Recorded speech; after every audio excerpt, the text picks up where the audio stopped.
Spring break. It's the time of year when the rules of our everyday routines don't matter, when we can leave behind the stresses of work and school and embrace the freedom of the moment. It's a time for adventure and excitement, for spontaneous road trips and lazy afternoons basking in the sun. That's exactly what Christine Lazzaro was looking forward to on her spring break. What she didn't expect was that it would be her last adventure, and she wouldn't be coming home alive. Hi everyone, welcome back to my channel. I'm Kimbyrleigha. If you've never been here before, nice to finally meet you.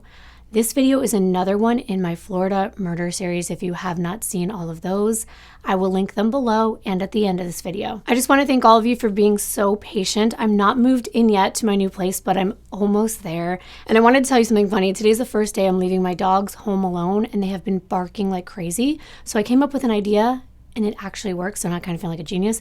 I put on one of my YouTube videos, a long one, the last one that was on this channel. It's like a 3-hour video. I just put that on, and they have not barked once. So far, it is working so that I can be here to film this video. Without further ado, let's thank our sponsor for today. Today's video is sponsored by one of your favorites, and that is Fetch.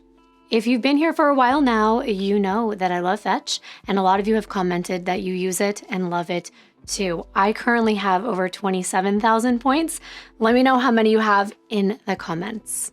Fetch is a super easy to use free app where you can earn rewards on literally anything you buy from anywhere. Fetch works with any retail receipt, even e-receipts. All you have to do is scan it and you'll earn points for every purchase, whether you're buying things for fun or your necessities. Even if you have receipts that are up to 2 weeks old, you can scan them and start earning points. Fetch even links to your Amazon account, so you can get points for all of those purchases too. After you scan your receipt, you can start to redeem those points starting at 5,000 for hundreds of rewards, including gift cards from Amazon, Visa, Starbucks, GameStop, Walmart, and more. Fetch is 100% free and easy to use. Here's how it works. All you have to do is open the app, click the orange camera button, push snap, take a picture of your receipt, make sure the store name, date, and time are visible. You see those 3 green checks below, and then swipe up to submit. And there you go, more points, and you can even tap to play for extra rewards. I've told you this before, but my boyfriend and I always fight over the receipt. We went to lunch today, and it was no different. Both of us want to get our Fetch rewards. Plus, you can look in the special offer section. If you buy any of those items, you'll earn even more points. Check out the link in my description box or scan the QR code on the screen if you're on a TV, computer, or casting device, and use code KIMBER to get 5,000 points when you scan your very first receipt. This is a limited time offer for my viewers, so do it while you still can. Thank you so much to Fetch for sponsoring yet another one of my videos. Now let's get into the case for today. Today, I have the pleasure of introducing you to Christine Lazzaro. She was born August 8th, 1972 in Rochester, New York, to her mother, Kathleen, and her father, Frank. She was the middle child of 3 children. She had an older brother, Frank III, named after his dad and his grandpa. He was 2 years older than Christine, and she had a little sister, Danielle Lynn, that came 9 years later in 1981. Around 1984, the family moved to a quaint suburb of the city of Rochester called Urandacoit. I hope I'm saying that right. I'm trying here. The population was about 50,000 at the time. It's known to have big city culture, but small city charm. And its name means where the land and the water meet. It does border Lake Ontario, just south of Toronto and Ottawa, Canada, but it's not what you would typically think about, at least for me. When you hear land and water meeting, I usually think of the beach, and the closest place to find a beach next to the ocean was most likely Atlantic City, over 300 miles away. And living in this part of New York, the summers are warm, but the winters are freezing, snowy, and windy, and it's partly cloudy all year long. Over the course of the year, the temperatures can vary from 18 degrees Fahrenheit to 80 degrees, and it's only warm about June to August, and then it's back to living in the cold. The snowy season there lasts for 5 months. I couldn't do it. I live in California, and I feel like it's cold here, and the lowest it gets is like in the 50s. But when that's all you know, you make the best of it and have fun no matter what. When Christine, who by the way went by Chrissy, was just a kid, her parents actually split up. They got a divorce. It was hard on her and her family, but a thing about Chrissy is she was always looking on the bright side. She made the best of every situation, and she had always been a daddy's girl, especially after the divorce. Her dad would say that Chrissy was sugar and spice and everything nice, but of course, wearing jeans and a baseball cap. He was so proud of his little girl. Despite things not working out with her mom, Frank truly believed he had done everything right with Chrissy and she was turning into an amazing young lady. He even wrote a poem about Chrissy as she was growing up. And this is what it said. Somewhere between a girl and a woman, this gift of God stands. She's a rose, a ray of sunshine, joy, and laughter, wrapped in lace or jeans, a treasure to hold, yet one to share. And I was actually really touched by that as a mom of a young girl myself. I feel like I could write something similar. Daughters can be such a joy to have in your life. And her dad also said that she had an excitement for life that was contagious. It must have been true because she attracted a lot of people her way. Chrissy was very popular among all types of group of people growing up. She was very fun, and you'd know when she came into a room, mostly because of her looks first. She looked like she could be a model. She had long, wavy brown hair, a big smile, high cheekbones, green eyes, but it was Chrissy's personality that made her even more beautiful. She was just fun. She had a goofy, silly side. You can tell in this photo. She's all dolled up with friends, but making a funny face to the camera. Speaking of being dolled up, Chrissy had dreams of becoming a fashion designer. She was very stylish. She loved doing her hair, her makeup, picking out the perfect outfit, and her eye for detail and unique style made her stand out. She always wanted to make sure that everything was just right. She took pride in her appearance, and her dad encouraged her to go after what she was passionate about. So when it came time to choose a college, Chrissy's choice was to study fashion design at the local Monroe Community College, which was only 15 minutes away from where she lived. By 1993, she was 20 years old. She was going to school. She was working part-time as a waitress at Galveston's Restaurant and Bar on East Ridge Road. It's right here, 2 minutes away from her house. Very convenient. It had opened in the fall, and Chrissy had been working there for 6 months since its grand opening. Chrissy was perfect for this job.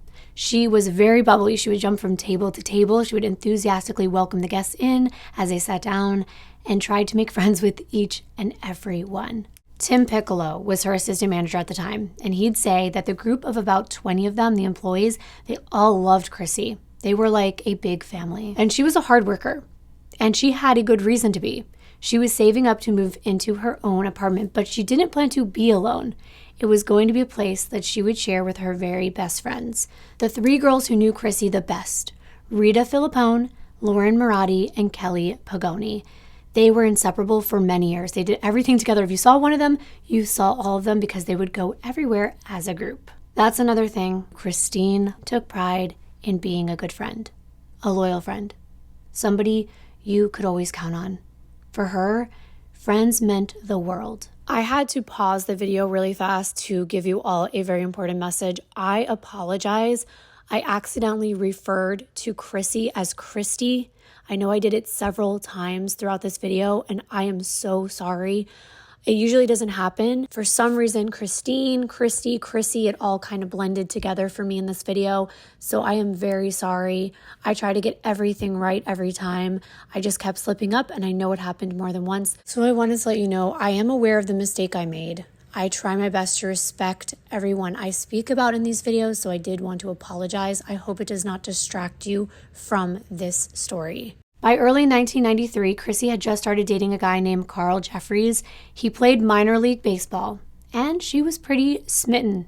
Her dad approved as well. He liked the way Carl was very gentlemanlike. He would open the doors for his daughter, and he was very well-mannered, and Frank really liked that about him. Not many guys still do that, by the way, and I have one that still does, and I like being treated like a princess. Chivalry is definitely not wasted on me, and Chrissy felt the same. She enjoyed Carl's company, but they were just starting their romance. It wasn't serious just yet, especially since Carl wasn't around that much. He was very busy with his baseball career and spent most of his time in South Carolina practicing with his team. So they didn't really get to see much of each other, but when they both had spare time, they enjoyed spending it together. And that was okay, because Chrissy was very busy herself juggling college, work, and of course, hanging out with the girls. They were planning a really fun trip to Florida for spring break.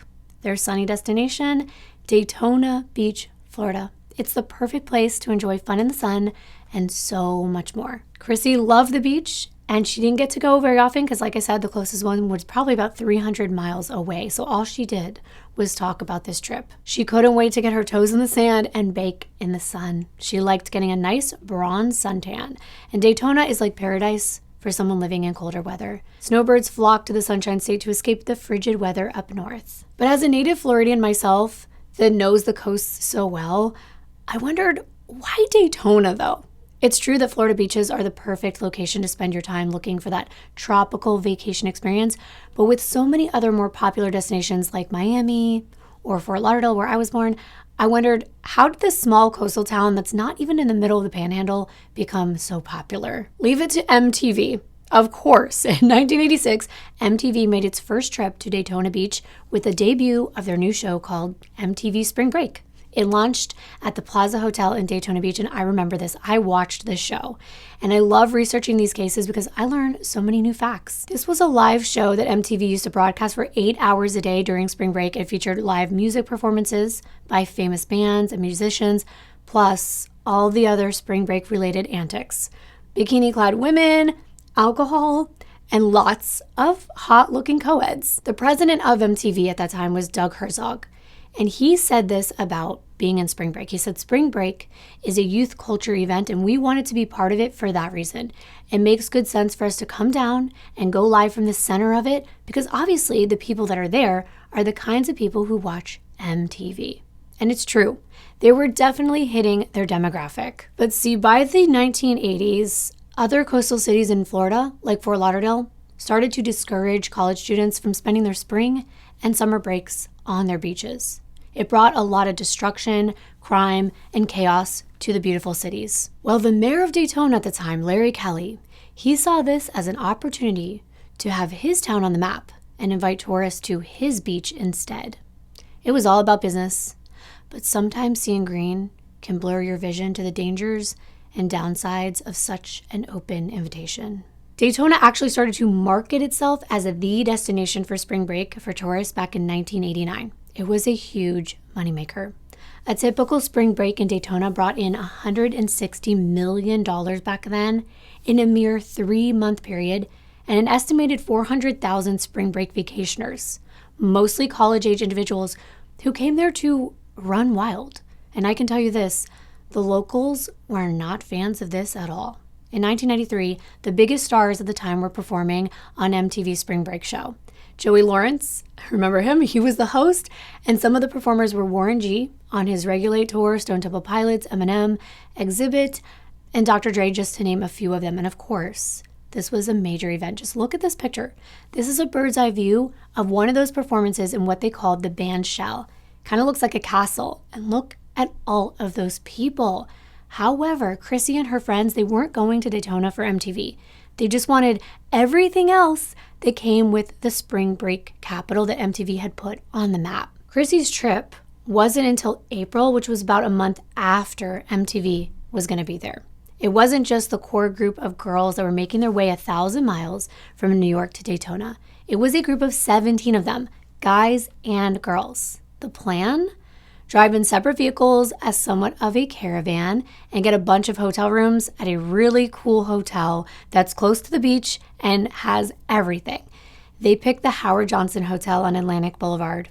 It's right on the beach, steps away from the ocean. Just look at these views. It makes me miss Florida.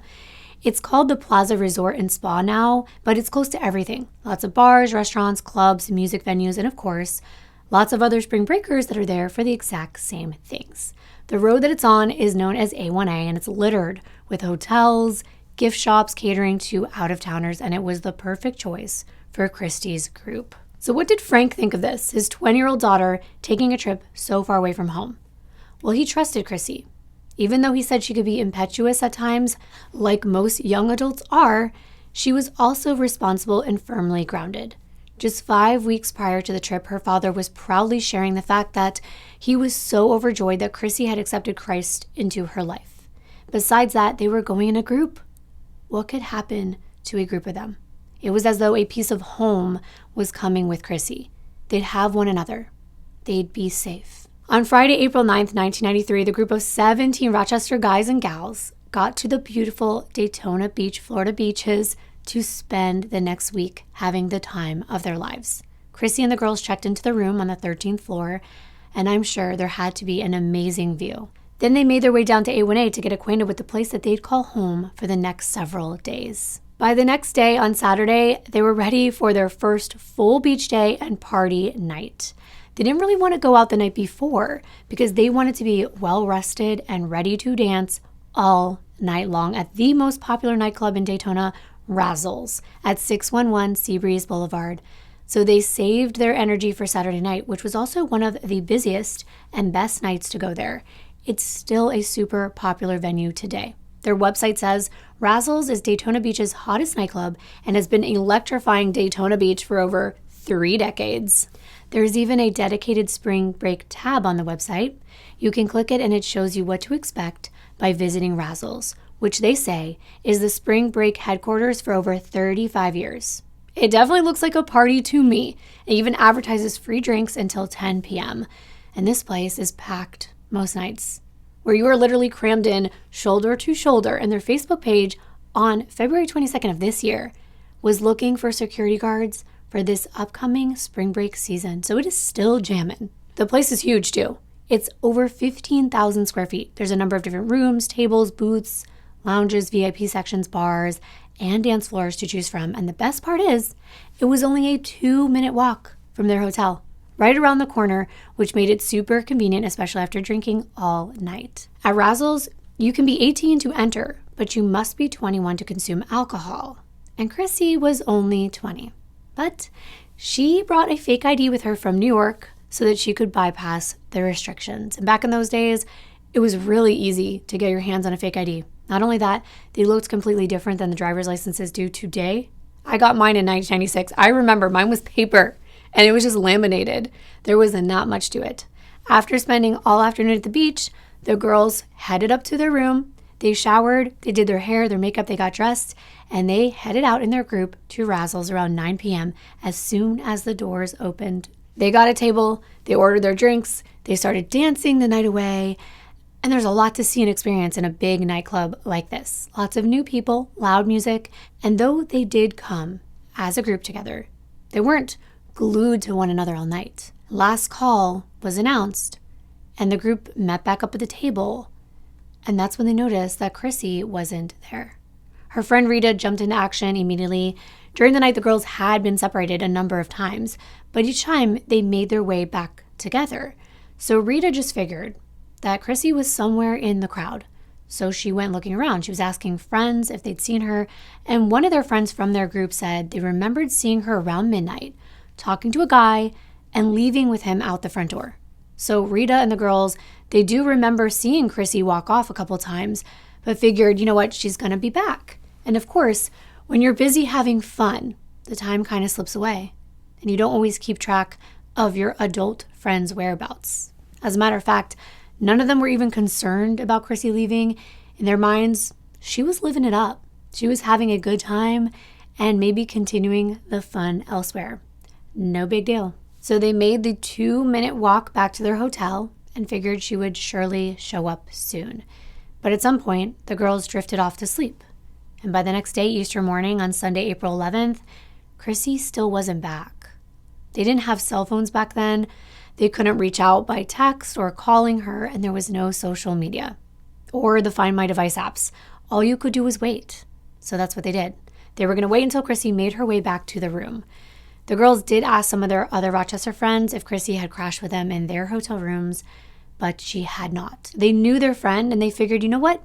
She's probably having a little too much fun with the guy that she met the night before. And if something was wrong, they figured that Chrissy would have called the hotel. By now, they are a little surprised that Chrissy would choose a guy that she didn't know over spending her vacation with her best friends, but they figured, what could they do, right? It was her choice. They weren't going to wait around and let the sun go down without getting out there on the beach and enjoying every minute of it. So they left the room and headed out to the sand, assuming they'd see Chrissy anytime now, prancing down the shoreline with a story to tell them about last night. They still really were not that concerned at all, but they should have been. What Chrissy's best friends didn't know was that earlier that same morning around 7:06 a.m., 30 miles southwest, in a sleepy bedroom community called DeBerry. And I've heard that phrase before. I never knew what it meant. A bedroom town refers to a town that's small and tucked away from the city. It's a place that people will move for cheaper rent, but it's close enough to commute into the town for work, so they live there basically just to sleep there, and they spend most of their time elsewhere. Makes sense. I never heard of this town before either. It's located in Volusia County. It's 45 minutes inland from the hotel that the girls were staying at. And this area is definitely like night and day compared to Daytona Beach.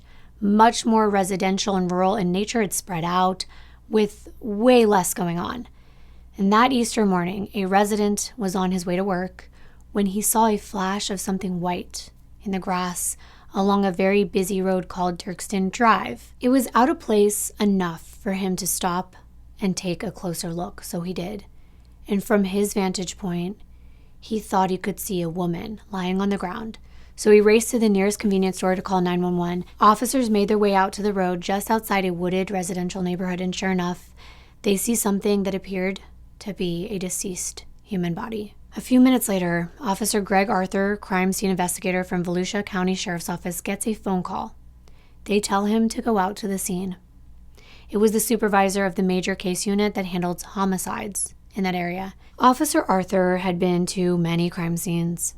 He had seen his fair share of very gruesome murders, but he had to compose himself when he arrived on scene in DeBerry that holiday morning in 1993. Seeing her just lying there, curled up on her side, this strikingly beautiful woman, there was just something about it, just a sleeping beauty, frozen in that moment. Lifeless, yet with the air of potential she could have had in life, had she had the chance to live it. The officer was overcome with emotion.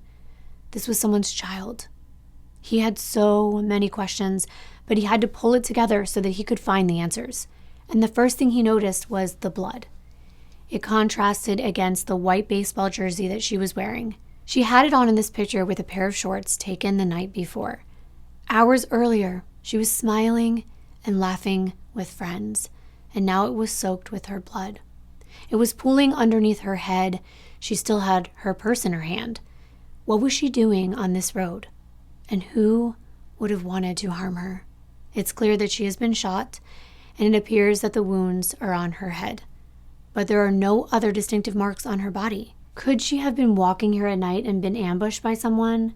There was a very noticeable and fresh tire track right next to her body in the grass. So Officer Arthur used a cement-like substance to make an impression of this track while the coroner arrived to transport the woman's remains to the medical examiner's office. They also recovered a spent shell casing, which was located around 4 feet away from where she had been laying. Since her purse was collected at the scene, they were able to look inside, and they get their first lead, a clue about her identity. But it's not crystal clear who she is because they find 2 New York State identification cards. One with information about a 26-year-old woman, and the other for a woman named Christine Lazzaro, who was only 20. Now, Officer Arthur thinks he knows who their victim is. The young girl, the 20-year-old in town for spring break. It doesn't take long for him to match her face to the younger woman's ID. And it makes sense. She would have wanted to have this fake ID so she could drink, especially because she's on this vacation from out of state. It's not uncommon at all. Plus, there was a big clue on the top of her hands, stamps from a nightclub. But she's so far from anywhere with a happening nightlife. So it's a mystery how she ended up this far inland.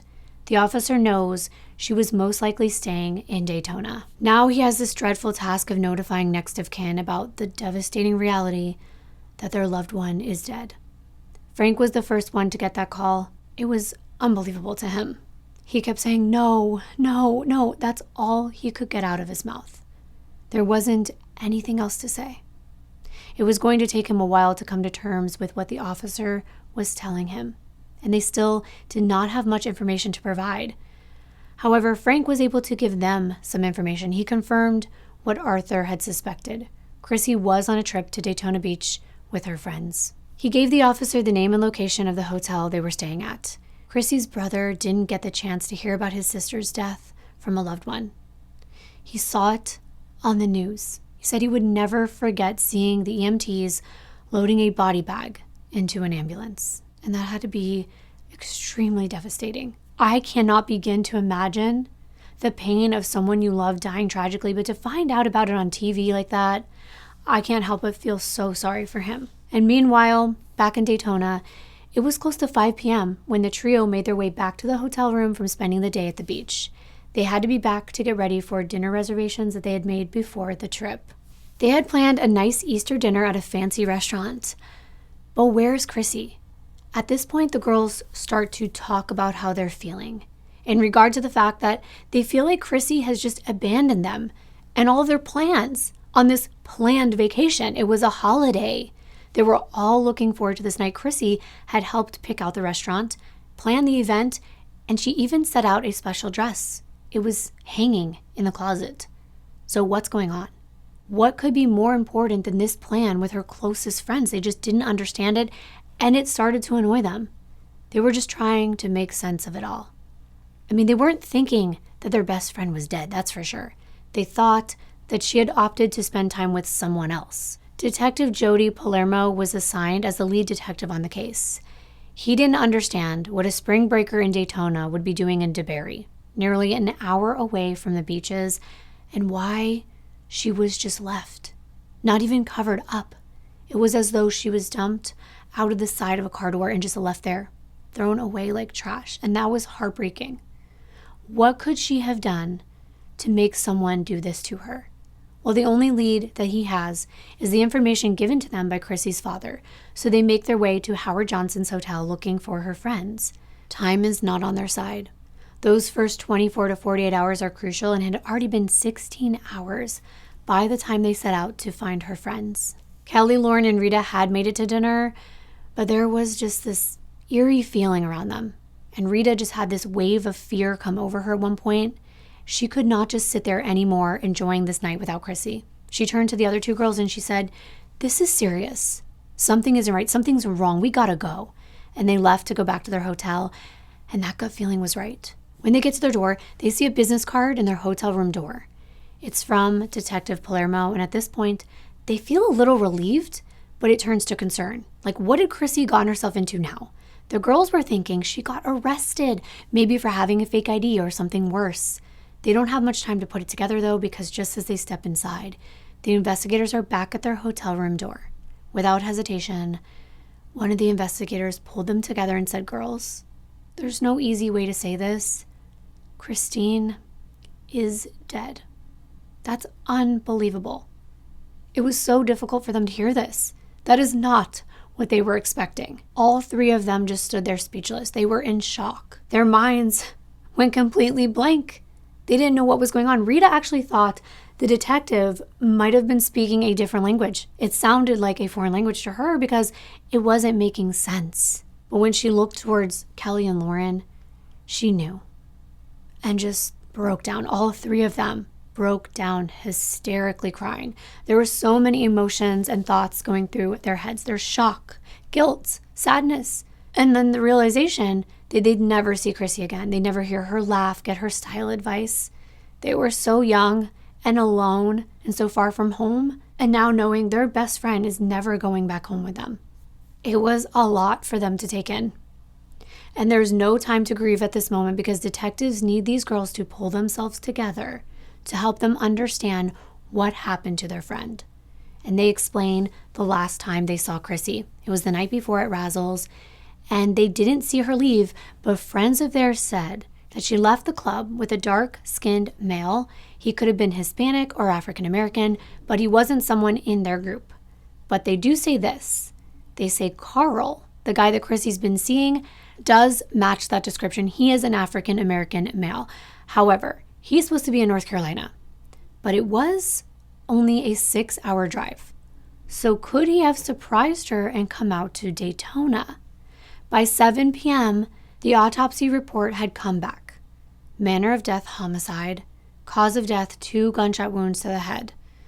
There were no signs of forced intercourse or any other physical harm to Chrissy's body. no defensive wounds, nothing. However, the medical examiner does find something on Chrissy's body, a clue left behind.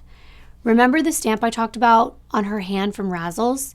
The medical examiner could still see the R on one of her hands, but there was another stamp on the other hand, and that one her friends didn't have. It wasn't from Razzles. It was smudged, but he was able to make out 3 numbers, 701. That's the name of yet another hotspot in Daytona Beach, 701 South. It's a nightclub inside the Texan Hotel on Atlantic Avenue. Present day, the hotel is called the Harbor Beach Resort. It's about a 6-minute drive from Razzles, but it is about a 29-minute walk. So now investigators know Chrissy wasn't just at Razzles that night, which means maybe the guy she left with wasn't the last person to see her alive. She could have met up with a lot of people. This is a very confusing case because there doesn't seem to be a motive. It was hard to imagine why someone would want Chrissy dead. They do have somewhat of a description to go off, so now they can look around, they can canvass the area where the body was found, plus the 2 nightclubs, hoping that someone heard or saw something the night before. Maybe someone would recognize Chrissy and remember who she was with or whether anything was out of the ordinary, if there was anything suspicious or wrong with her or anyone she was with. They get a lead. One of the servers at Razzles says she's 100% remembered Chrissy. She even told detectives what she was wearing that night. She says, "Oh, I remember her. She was wearing a white baseball jersey. She had a long, dark, wavy hair and shorts on, and she was with a black guy. They were sitting right at my bar together, right here. And he was wearing a dark blue shirt, jeans, and a baseball cap." She said they were having a very good time, very close. They looked like a couple. The guy was very polite. He was buying her drinks, and everything looked normal. Wow. Okay, so this really did sound like it could be Carl. Maybe he came to surprise her after all. So they get the credit card receipt from the server and they look, and they see this guy signing with the initials BC. That's definitely not Carl's initials. The server pulls up even more receipts and they see that the full name is Brent Cole. So they contact the credit card company. They pull up all of Brent's information. They find out he's a college student from Minnesota, and they figure this guy was probably vacationing in Daytona just like so many other students that week. So they need to track him down ASAP because this could be Chrissy's killer. Meanwhile, back at the neighborhood next to where Chrissy's body had been found, a resident said she remembered hearing a bang around 4:30 in the morning and then hearing a vehicle racing away. She returned from Easter Sunday service later that afternoon, and that's when she saw the crime scene tape and she connected the gunshots from earlier that morning. But another resident says, no, gunshots are super common early in the morning. It's a rural area. The hunters are out there. They're shooting vermin. It wasn't too much to go on. They were just trying to make a timeline. But for now, tentatively saying that Chrissy could have been murdered around 4 o'clock in the morning. By the next day, Rita, Lauren, and Kelly had decided to take the 1,000-mile trip back home and end their spring break vacation early. They couldn't cope with Chrissy's death all the way in Florida, far from their loved ones, and of course, their families were worried about them. They felt so guilty about not being there to protect their friend. They worried about Chrissy's family and the pain that they were going through. They just had to get back in town. It was equally as hard to leave, though, because this was the last place that they spent time with Chrissy, and they knew she would never be going back home, not alive anyway. Frank definitely wasn't taking it well. I don't know him personally, of course not, but from the interviews and everything I read and watched, he reminded me of my own father. He couldn't help but want to get down there to Florida himself and start looking for the man who killed his little girl. But then he said to himself, what am I going to do? I'm just going to go door to door and say, did you kill my daughter? So he realized this wasn't logical. He wouldn't be much help. But it was so hard to sit back and do nothing. He was angry and sad and anxious to know what happened to Chrissy. Investigators are about to knock on Brent Cole's apartment door at this time. Without warning, they had already made their way to Minnesota. They couldn't wait to get a good look at this guy who was last seen with Christine Lazzaro. And when he came to the door, he was well-dressed, clean-cut, polite, not what they were initially expecting to see. And he agrees to speak with them. They inform him that they're there to investigate a murder. And he looked really confused, like, why in the world would these guys be coming all the way here? And they inform him, this is the woman we're looking for, Christine Lazzaro. And of course, when someone hears that they're being interviewed about a murder, it makes them nervous and, in Brent's case, confused. He's like, I don't have anything to do with that. He's looking at the picture and he denies knowing Chrissy or anything about what happened to her. He was in Daytona. He says he was on spring break and he did go to Razzle's nightclub and he also had drinks with an attractive brunette that night. But she's alive and well. Jennifer Weathers, his girlfriend. The detectives aren't going to just take him at his word, but he goes one step forward and says, look, here's a picture of that night of me and my girlfriend. And when Detective Palermo looked at that picture of Jennifer, his jaw dropped.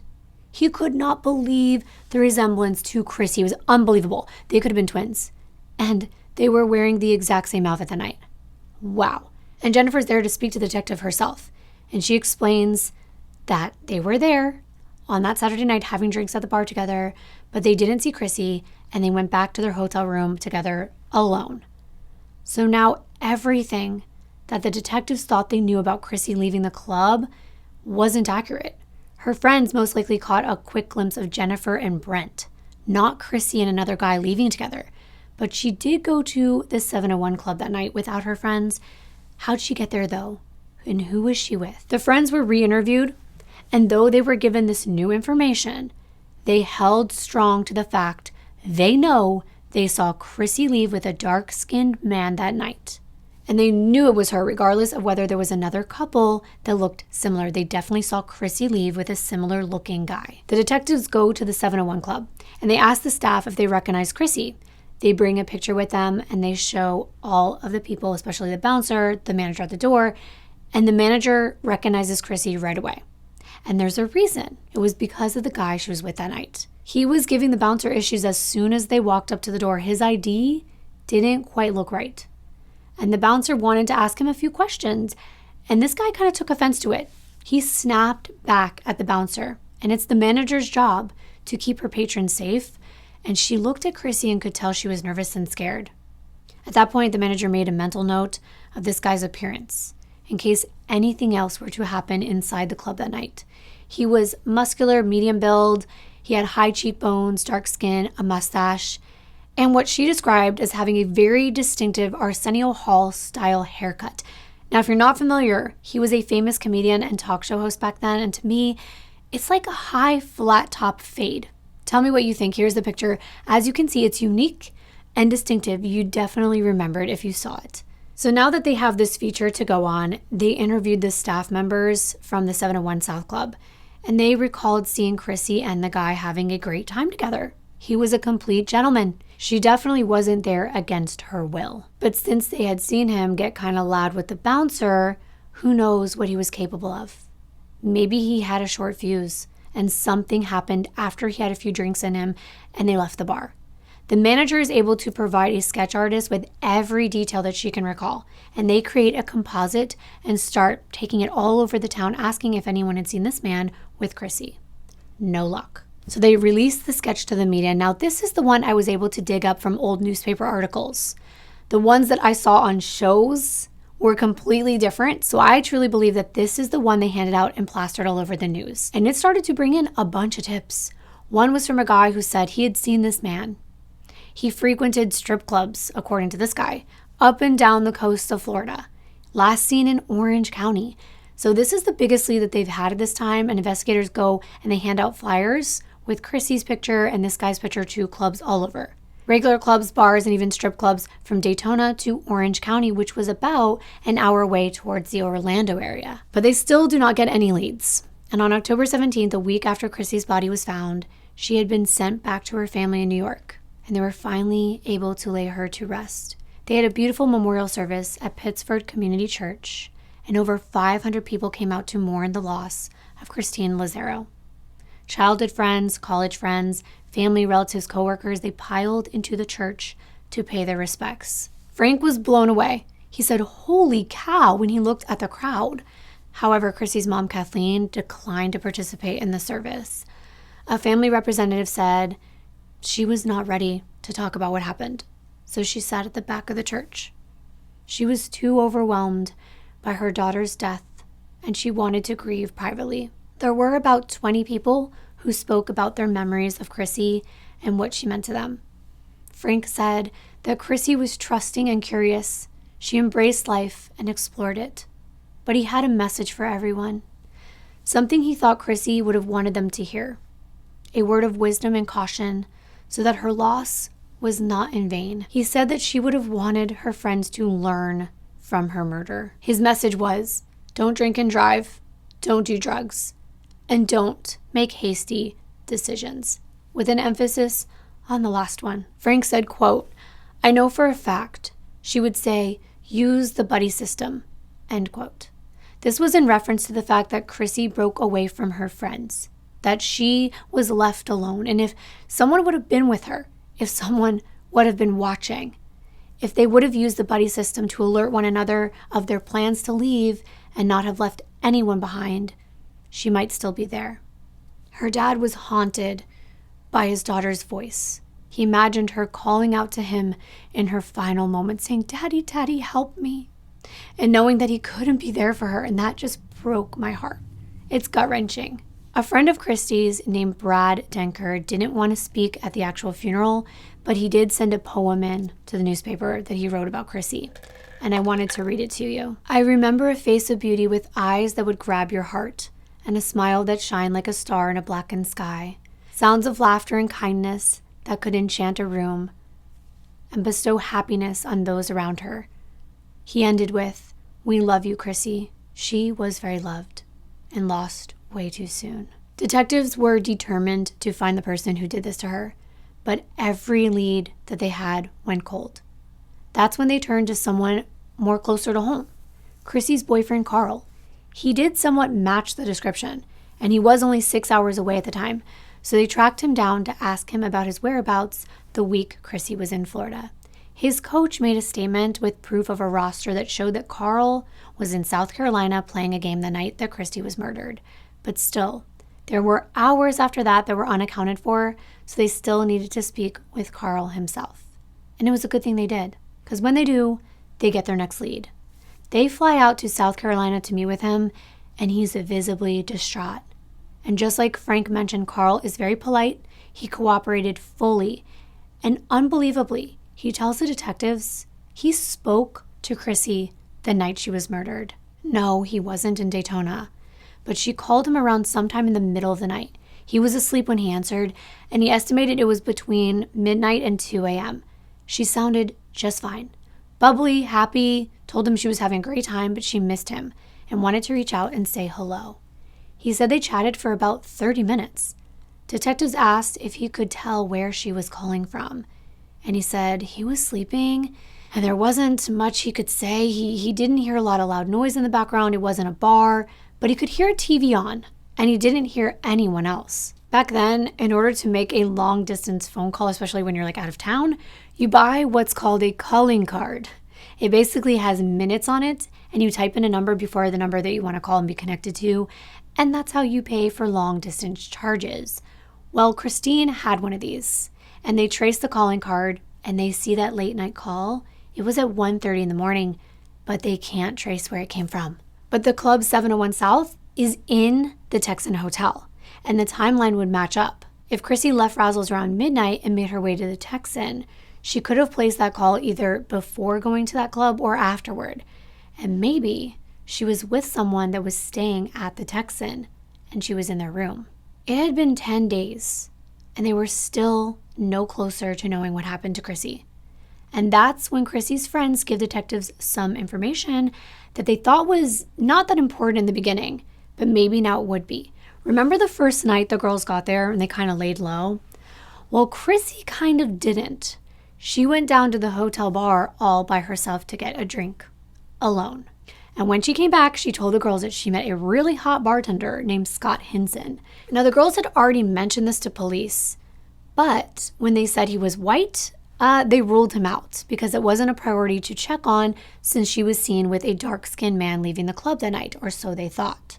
So Chrissy's friend said that she and Scott had exchanged numbers and they planned to meet up sometime that week, but Chrissy couldn't wait. She decided to go out with him that night after his shift ended. However, she came back alive, and she told her friends that they just walked down the beach and talked. They go to speak with Scott at the hotel bar, and he admits, yeah, I went out on a late night walk with Chrissy. And when they show him a picture, that's when it finally hits him that she's the spring breaker that they found murdered on Easter morning. He tells investigators he was not even in town that day. He left early Saturday morning, a day before her body was found, to celebrate the holiday with his family out in Georgia, and they confirmed his alibi. By now, all the locals in Daytona Beach are scared. Chrissy's death happened the last week of spring break when many of the students that flocked to this area were finally leaving. And her murder started a debate, including the mayor, because he was now realizing that Daytona's reputation as a place to go and let loose and party till you pass out with uncontrollable crowds was really damaging the city's image. He felt it put an undue burden on the police and the community workers who had to clean up all the mess that was left behind. But others in town who wanted their town to thrive said that it brought in way too much money to worry about that, and it would make up for all the trouble that the spring breakers may bring. They point out there hasn't been a murder in 13 years. Sure, there were petty crimes and hotels get trashed, but they argued, did anyone turn up dead till now? No. Well, an officer named A.J. Tolley from the Daytona Beach Police Department said, listen, the reports of men forcing women to have sex with them against their will and other indecent incidents were being reported more and more. In just March alone, there was a dozen reports. It doesn't look good for the city. But more importantly, these are victims and they're coming forward. And yes, someone did die. Just 2 days afterward, there was already a headline in the front page of a local newspaper that said, time to de-emphasize spring break. It looks like the mayor got more than he bargained for when all he saw was dollar signs chasing after those MTV viewers. That case they were referring to that happened 13 years before this was the murder of Carol Ann Barrett. She was an 18-year-old from Ohio. She was on spring break in Daytona in March of 1980, and just like Chrissy, she had dreamed of spending her vacation in the sun. She also traveled with a group of 8 of her friends, and they all stayed at the Treasure Island Inn Hotel on the beach, just like the one Chrissy's friends were in. And in Carol's case, she was partying in her hotel room with her group of friends when her and a guy decided to leave and go to a store down the street. When they were going down the hotel hallway, a man stopped them at gunpoint and forced them to open their hotel room door. He wasn't expecting to see all those people inside, but he didn't care. He proceeded to tell all of them, guys and girls, to strip down. Then he robbed them all and tried to kidnap a girl named Pam, but she started to scream. So he took poor Carol instead because she was calm and quiet. Then he forced the rest of them, the whole group, onto the balcony where he locked the sliding glass door behind him. They were stuck out there screaming. No one was coming to help them. So one boy climbed onto a neighboring balcony, and he was able to knock on the door and get the people inside to call the cops. Unfortunately, it was too late. Carol's barely clothed body was later found on the side of the road 100 miles away in Jacksonville. She too shot in the head like Chrissy was. This case is still unsolved, despite the fact that a number of her friends had seen this man who took her, and they could give a clear description to the police. Both Chrissy and Carol had execution-style deaths. These are the type where there's no time to fight. You don't even realize you're going to be harmed. You're defenseless, and you're not expecting it to happen. It's quick, but it's no less horrifying. And now there's one more similarity between these two cases. They were both cold. 4 months go by. Chrissy's family are desperate for answers. They put out a $100,000 reward for any information that would lead them to her killer. No one comes forward. By September, Chrissy's brother Frank finally makes his first public statement. He was at his aunt's table talking to reporters for the very first time. There were pictures of Chrissy all over the house, even one from the night she was killed wearing that white baseball jersey. Frank said, "Why couldn't I protect her?" That's something that bothered him. She was all alone. His little sister didn't have a chance. And the fact he couldn't be there to save her haunted him. He told reporters that the pair were always there for each other. It was as though they knew what the other was feeling or when they were in trouble. Frank was 23 at the time and a student at the University of Rochester. The loss of his sister had torn him apart. He said it was the hardest thing he ever had to go through. She was a friend, not only a sister. And he said it crippled him. like a part of him was gone.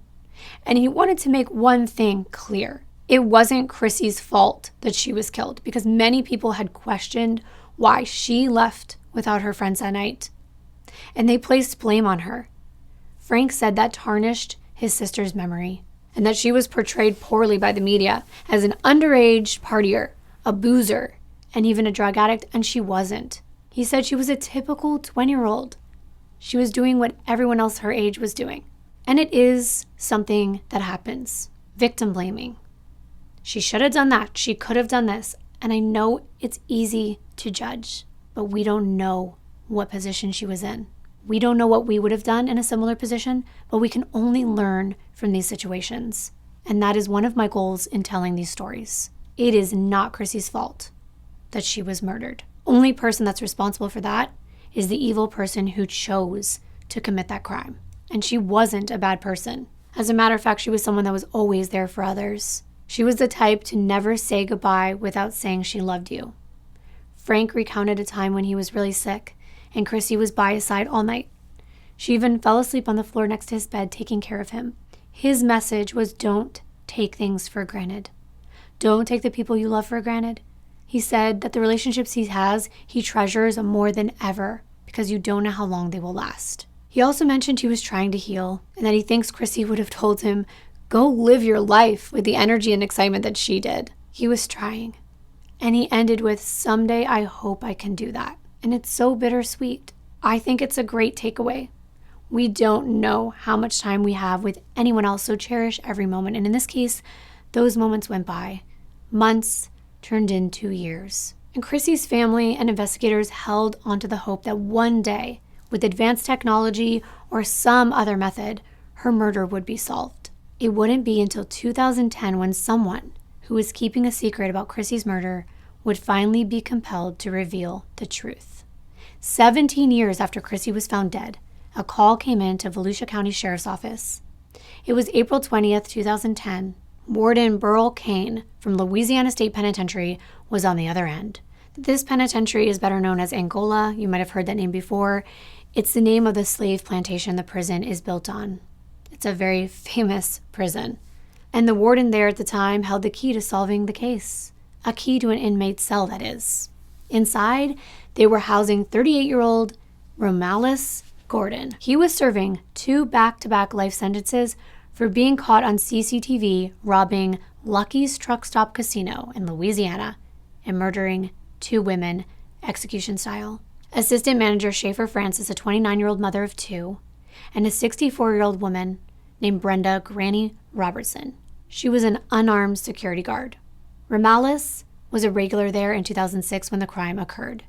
Schaefer, the 29-year-old he gunned down, was a hard worker who never complained about her shifts at Lucky's. She was the first to volunteer her time to help others out. She always had a great attitude according to her friends and family, and she was willing to take on extra tasks. Everyone that knew her said she was also an amazing mother who was always by her daughter's side. But now she was gone. And during her time as the assistant manager of this small casino, Schaefer monitored the flow of money from poker machines that were emptied by their employees. And she would distribute that money to players as change. Math and numbers were her thing. This was her passion, and she enjoyed her work. In her free time, she spent time watching movies with her boyfriend. Romalis Gordon's other victim, Brenda Robertson, the 64-year-old, weighed less than 100 pounds. But she was the one that always helped Lucky's stay trouble-free, and there hadn't been any trouble until this double murder occurred. Schaefer and Brenda had a great working relationship, and they loved one another like family. No one at Lucky's Casino had ever felt threatened or unsafe, so these murders were a shock to everyone. The prosecution in this case was initially planning to seek the death penalty against Romalis. However, he pleaded guilty to Brenda and Schaefer's murders in exchange for 2 life sentences for first-degree murder in 2007. While he was serving that sentence, he heard a sermon from a visiting pastor. His name was Pastor Jim Sabala of the Brooklyn Tabernacle in New York City. He visited Angola once a year, and this sermon inspired Romalis to write a letter to the warden, and it was laced with biblical references like this one, where he said, quote, "How can I praise God on one hand, and in my heart and mind I know what pain I've caused someone for years and years, God sent me here for a reason, and until I confess what I have done, I cannot be freed from the belly of the whale." End quote. He said in his letter that the programs at the prison made him realize that you can't run from your past.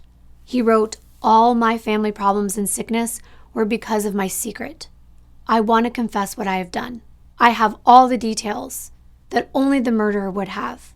I want to confess now. Now I'm going to hurt my own family by telling you the truth." But at the end he wrote, "Give the family closure. It's the right thing to do." That closure was in the form of confessing to the warden that he killed Christine Lazzaro. Romales told details to the warden about the murder that had never been released to the public, like the shots were at close range, and that one was to her cheek and the other above her ear. The warden relayed all this information to the police department, and they ran his name, and they saw that Romales Gordon was arrested on a trespassing charge just 40 miles from DeBerry, where Chrissy's body was dumped on the side of the road, just 2 months after her murder. When they arrested him, they confiscated a .38 caliber weapon, and that was the same caliber as the one used on Chrissy. So, of course, they tried to find this gun. They wanted to see if it was still in evidence, but it had been so long, and because they didn't know that it was connected to any other crimes, especially a bigger crime, it had been destroyed. Detectives flew out to Louisiana to speak with Romales to make sure he was telling the truth. And right away, he becomes very emotional. The detectives do not think that he's putting on a show. By this time, the inmate, he works as an orderly at the prison. He's in charge of making sure that other inmates that have committed disciplinary offenses are on their best behavior, and Romales has a really good conduct report. He truly seemed to want to just get the secret off of his chest. Once they believe that they've got their man, they have a lot of questions, and the biggest one is why? Why? He explains that he was 21 years old at the time. He moved to Orlando about 4 months before the murder, and he was on the run from police in Louisiana. And one night, he was having some fun, hanging out in Daytona for spring break, and he ran into Chrissy at Razzles. They started chatting, and they were hitting it off. He really liked her. They were having a great time. So he kind of wanted to impress her, and he lied about what he did for a living. He said he was a really rich record producer. So they leave, and they go to the 701 Club. They grabbed some food, and then they went to his motel room that was out in DeBerry. According to him, they had sex together, and he had also done a lot of cocaine and had been drinking all night long. Chrissy had made a phone call when he went to the bathroom to do some more drugs. He said when he came out, he saw Chrissy going through some of his things, which included a couple of his fake IDs, and he had warrants for his arrest.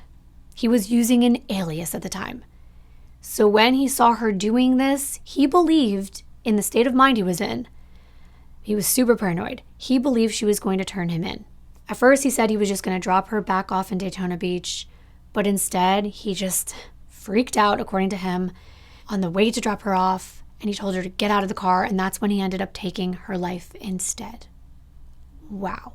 A completely senseless motive. There was never any indication that Christine ever had intercourse with him or with anyone before her murder. So I'm not really sure I believe that this is exactly how things went down, but if I were to give my perspective, it would be mere speculation.